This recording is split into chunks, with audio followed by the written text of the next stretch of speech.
शेतकरी मित्र नमस्कार. मी रामेश्वर चांडक, सेवानिवृत्त कृषी अधिकारी.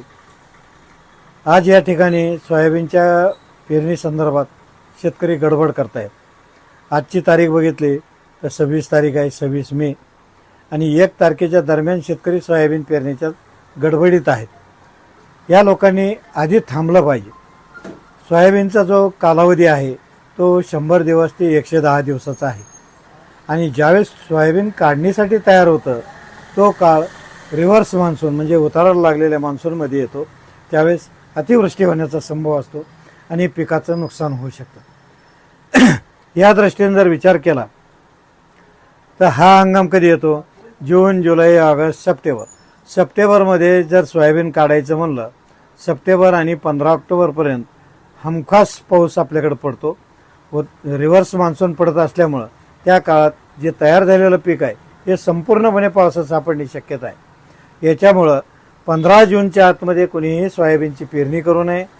सोयाबीनची पेरणी करताना जास्त कालावधीचे वाण आधी पेरणीसाठी वापरा.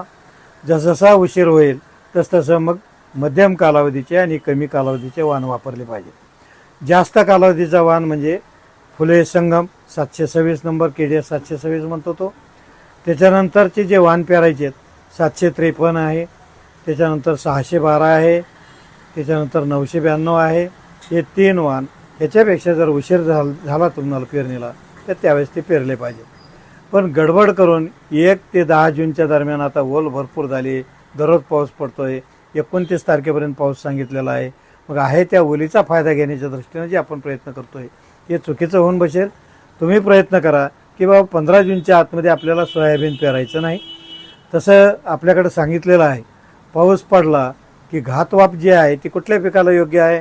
तर कापूस, मूग, उडीद हे 3 पिकं प्राधान्याने आधी घेतले पाहिजेत. याच्यानंतर बाजरी, तूर, सोयाबीन हे पिकं नंतर घेतले पाहिजेत, आणि सगळ्यात शेवटी तीळ आणि एरंडी या पिकाची लागवड केली पाहिजे. हे आपलं सूत्र आहे. धन्यवाद.